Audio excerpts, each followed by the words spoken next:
The other thing is that we have to train ourselves for being good disciples, good followers.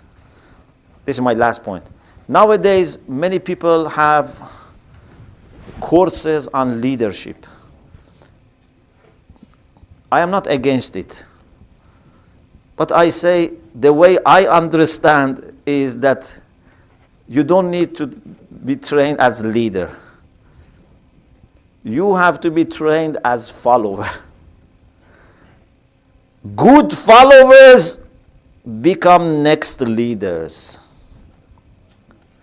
Good students become next scholars. You know, if I go to the lecture of my teacher and I want to become like him, and from now on I am thinking of, replacing him, or if I go to Marja and I want to replace Marja, courses on Marja'iyya, this is not making sense. If you study the history of Maraj, the most loyal, the most obedient students learn and then they become Marja. Not because they wanted to become Marja, not they had the ambition, not that were trained for that. They so much respect and love and follow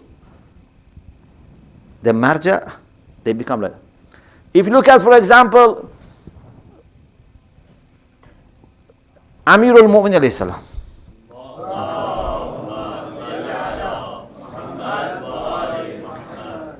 And study his life carefully. You don't see anything about him preparing himself to become a leader.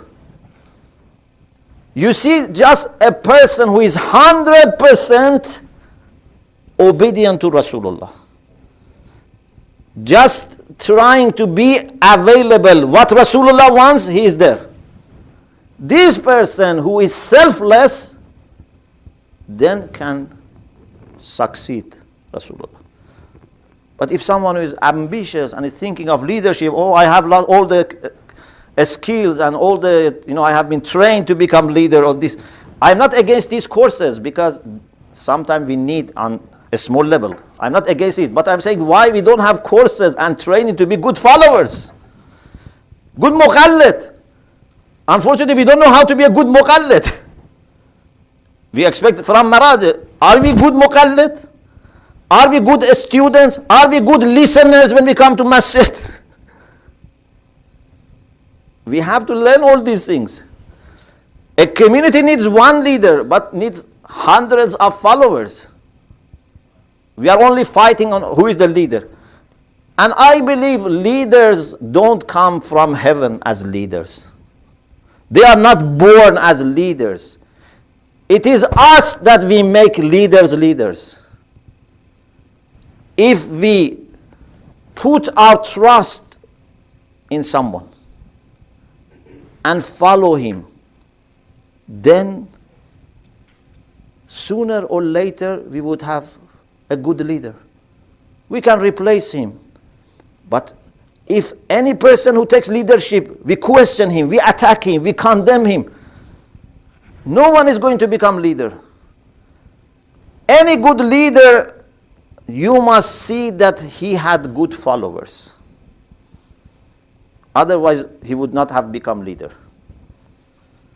We have to learn. If we want to succeed as a community, we have to learn how to support people who have responsibility and position. And of course, those people, they are not tyrants, they are not, dictators. They are brought up in the same culture, so they would be very humble. That's their responsibility. Leaders should be humble. Leaders should listen, should respect the opinion of people. But we cannot make this condition. We only follow you if you listen to us. So what's the benefit? Or we force them to follow the majority. Even sometimes leader may have some difficult decisions to make, and he cannot convince the majority because the majority don't have the qualifications for leadership. We say to Marja, you have to change this fatwa because majority of your muqalladin are not happy. He cannot change his fatwa based on majority of muqalladin. Even 99% of muqalladin disagree. He cannot change his fatwa because he has something, some hujjah that we have to accept.